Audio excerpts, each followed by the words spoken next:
What's your favorite kind of cookie to make? I'm a big fan of gingerbread. I love turning out the exact same shape over and over and over and over. You don't even have to be an artist to make gingerbread cookies come out just right.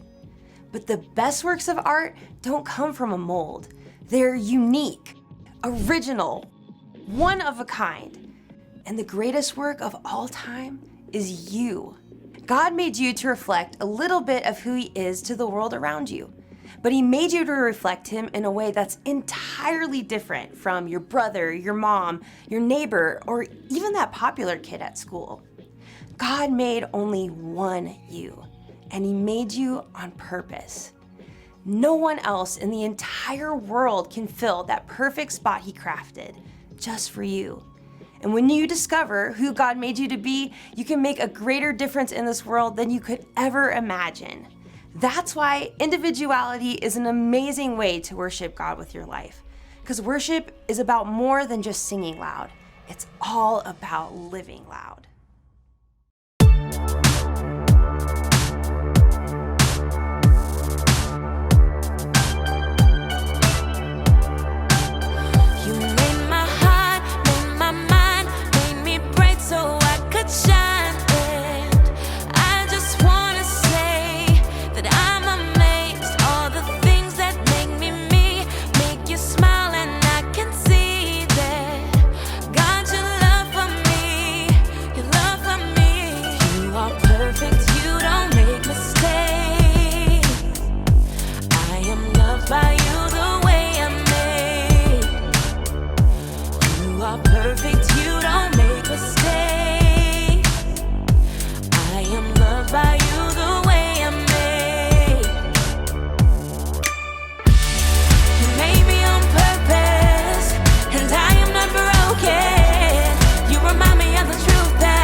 Hey everybody, I'm Graham, and I've got to say I'm super excited about today because we are talking about one of my favorite things. Candy! Have you ever been to one of those candy stores that lets you put all of your favorite candies into one little bag?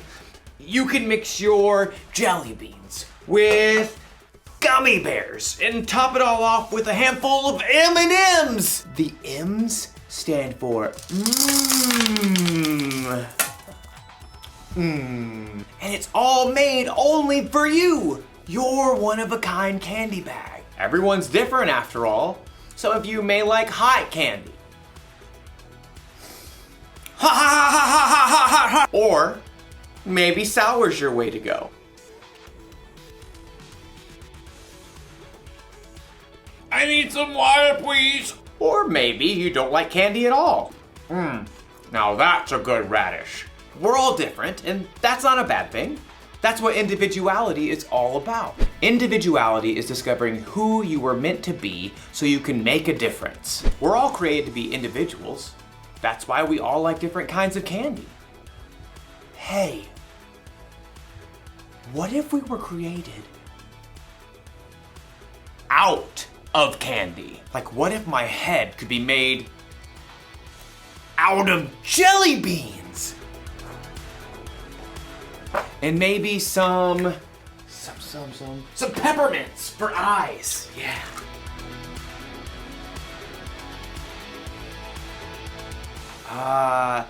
Laffy Taffy nose.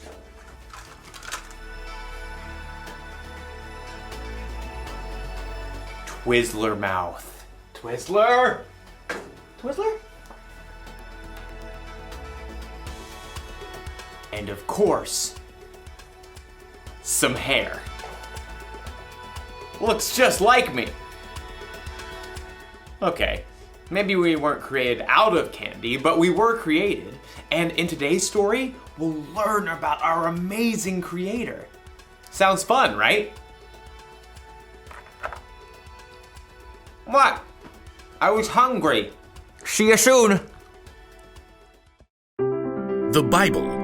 It's 66 books of history, stories, letters, and poetry that fit together to form God's one big story.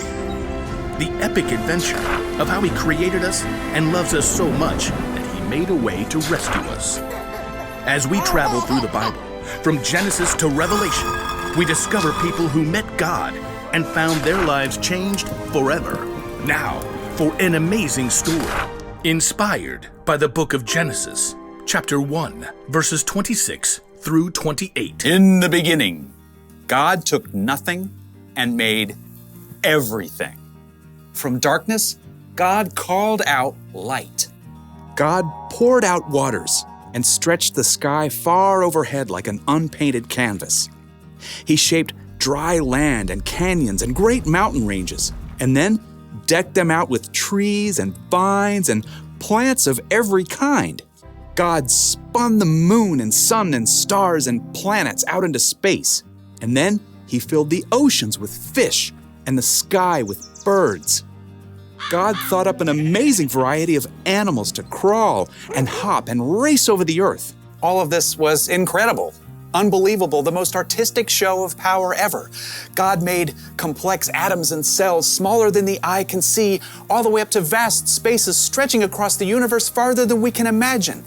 And yet, all of this was just a warm-up to God's most spectacular creation: people. People. It's true. We're made of the same atoms and cells and elements as rocks and plants and animals. But unlike anything else in God's creation, we are made in God's image. Then God said, "Let us make human beings so that they are like us. Let them rule over the fish in the seas and the birds in the sky. Let them rule over the livestock and all the wild animals. And let them rule over all the creatures that move along the ground." So God created human beings in His own likeness. He created them to be like Himself. He created them as male and female. You are made in God's image. Now, that does not mean God shares your eye color, or your freckles, or even your quirky smile. But it does mean that you were designed for God to shine through you. You were made to show the world God's love, God's grace and mercy, God's joy, God's peace, God's kindness, God's wisdom. You and every person you'll ever meet are of infinite value because you're made in the image of God. And here's what's even more amazing. God didn't design us to turn into a bunch of little robots who look and act the same when we follow Him. Instead, the more time you spend with God, asking Him to transform your thoughts and words and choices, the more you become uniquely you. As you follow Jesus and reflect God's light more clearly, you'll be able to do the things that God has designed for you and no one else. So, next time you look in the mirror, remember, you're looking at the image of God, and no one in this world can reflect Him just the way you do.